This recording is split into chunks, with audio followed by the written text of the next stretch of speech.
আসসালামু আলাইকুম। সবাই কেমন আছেন? আশা করি যে যেখানে আছেন সবাই খুব ভালো আছেন। আলহামদুলিল্লাহ আমরাও ভালো আছি। তো পার্ট 1 এ আমরা যে প্রথম ক্লাসটা করেছিলাম কেকের, তো সেখানে আমরা বেসটা তৈরি করেছিলাম।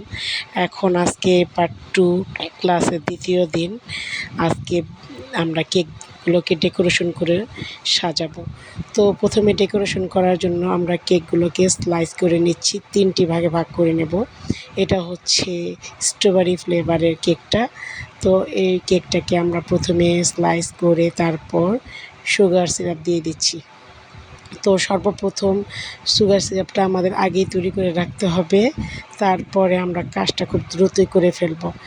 আর অবশ্যই বেসটা যদি একদিন আগে তৈরি করে রাখেন তাহলে পরের দিন কেকটা কাজ করতে অনেক সুবিধা হবে।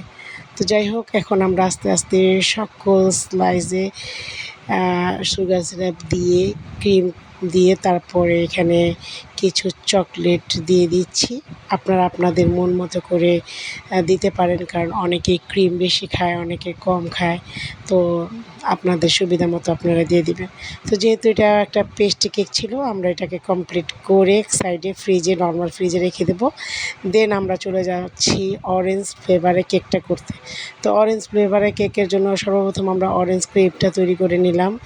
দেন আমরা অরেঞ্জ কেকটাকে কেটে নেব। আর দেখেন, কেকটা একদিন আগে তৈরি করার পরে কি সুন্দর সফট আর তুলতুলে নরম আছে। তো এখন এটাকে আমরা 3টা ভাগে স্লাইস করে নেব।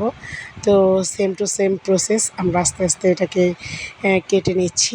আবার ক্রিমগুলোকে দিয়ে এটাকে সেট করে রেখেছিলাম নর্মাল ফ্রিজে 20-25 মিনিটের মতো।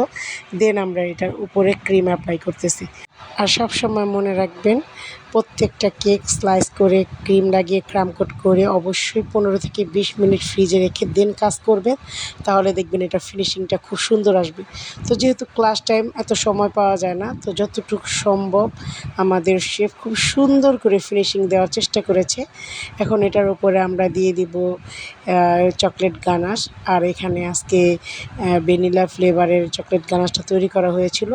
তারপর এটার উপরে আমরা মন মতো ডেকোরেশন করে নেব। তো আজকে আমাদের মেইন কাজই ছিল এটার ফিনিশিংটা দেখা। আলহামদুলিল্লাহ খুবই সুন্দর করে শেফ ফিনিশিং দিয়ে দিয়েছে।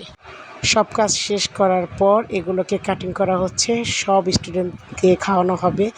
আলহামদুলিল্লাহ কেকগুলো খেতে খুবই চমৎকার হয়েছিল।